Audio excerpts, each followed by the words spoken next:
ये जाति का सिलसिला शुरू कब से हुआ? जब समाजवादी पार्टी की सरकारें बनी शुरू में, तो जितने अपराधी थे, किसी को ब्लॉक प्रमुख बनाया गया, किसी को एमएलए का टिकट दिया गया, किसी को लोकसभा में पहुंचाया गया।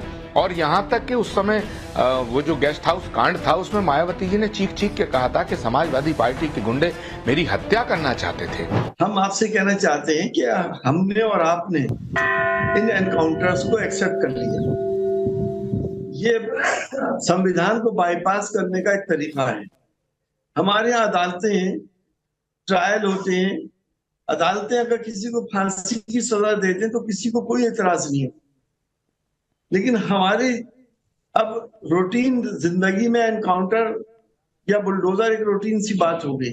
कोई इसके ना मीडिया इसके खिलाफ बोलता है और ना ही हम लोग बोलते हैं। तो मैं तो समझता हूं कि संविधान भी है हमारे देश का, संविधान के हिसाब से चला जाए। एनकाउंटर तो वो होते हैं जिस तरह से आजकल जम्मू कश्मीर में आतंकवादियों को किए जा रहे हैं, वो वाकई एनकाउंटर है।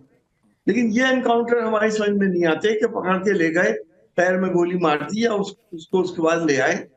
हम सब लोगों ने इसे एक्सेप्ट क्यों किया हुआ है? हम इसीलिए कहते हैं कि संविधान बिल्कुल एक्सेप्ट नहीं किया है। एसटी हसन साहब, मैं बिल्कुल एक्सेप्ट नहीं करती। कोई भी फर्जी एनकाउंटर हो, मामले की जांच होनी चाहिए। लेकिन एनकाउंटर से ज्यादा जब सुर उठते हैं जाति पर, तो सवाल लाजमी है कि भाई आप एनकाउंटर पर नहीं, जाति पर बात कर रहे हैं। और चोर और लॉ तोड़ने वालों को माफिया की कोई जाति होती है, कोई धर्म होता है। सवाल आज यही है। नहीं, आपने ठीक कहा, अपराधी की कोई जाति या धर्म नहीं होता।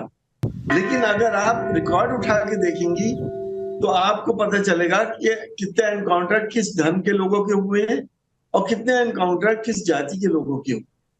तो कहीं ना कहीं शक पैदा होता है कि ये भी सियासी दांव पेच की वजह से सब कुछ हो रहा है। जो बड़ा इल्जाम है, बड़ा आरोप है।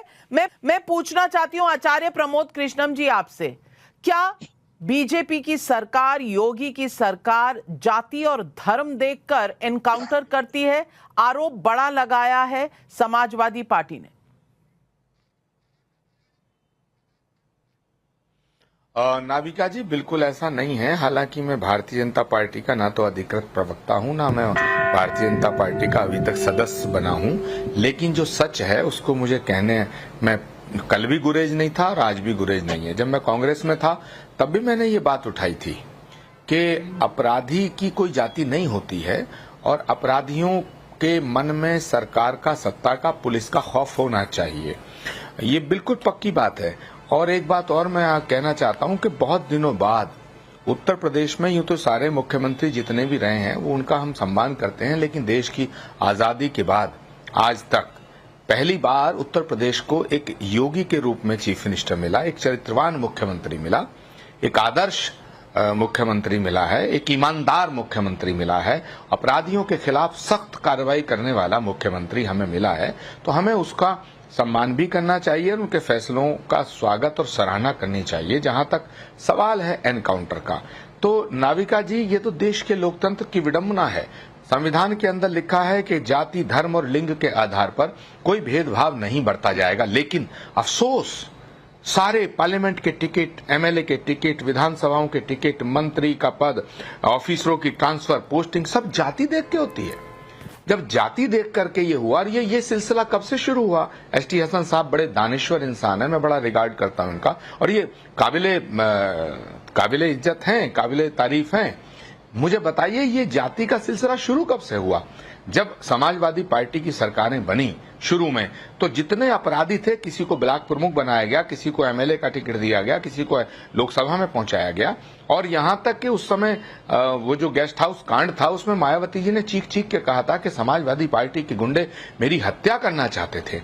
और थाना दिया जाता था। आप एसटी हसन साहब से मैं उम्मीद करूंगा कि बिल्कुल सच दिल पे हाथ रख के बोले कि जो थाना दिया जाता था, उस थाने में कौन एसओ होगा, इंस्पेक्टर होगा, उसकी एक जाति देखी जाती थी।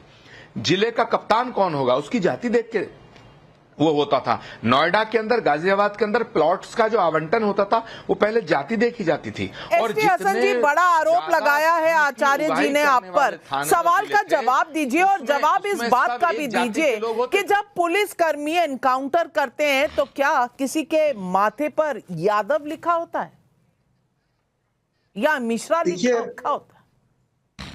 ये हमारी बदकिस्मती है कि हम राजनीति जातियों में और धर्मों में बांट चुके। आज देश की राजनीति में इतना डिग्रेडेशन हो गया है कि हम विकास की बात नहीं करते, हम रोजगार की नहीं करते, हम जाति और धर्म पे चले जाते हैं। अमेरिका में चुनाव हो रहे हैं तो जलवायु परिवर्तन मेन मुद्दा है।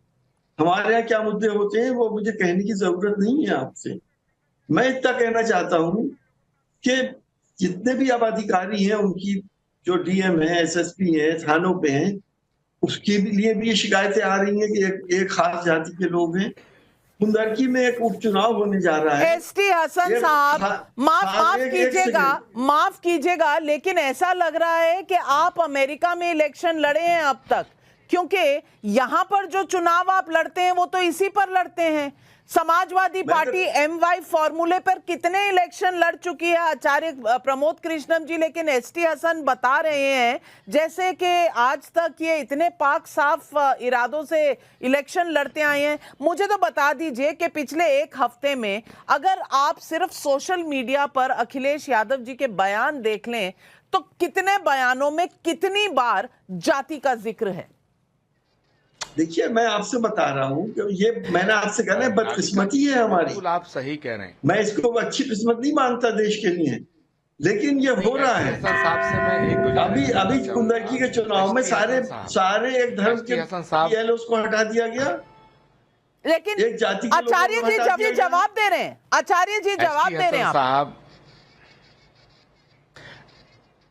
देखिए, एसटी हसन साहब बहुत ही दानिश्वर इंसान हैं और मेरी बात को अभी इन्होंने सुना और तस्लीम किया कि ये बदकिस्मती है हमारे देश की या हमारे सूबे की कि इस तरह के फैसले हो रहे हैं। लेकिन आप समाजवादी पार्टी के राष्ट्रीय अध्यक्ष अखिलेश यादव जी से फिर क्यों नहीं कहते कि रोज वो जातिवाद की राजनीति क्यों करते हैं?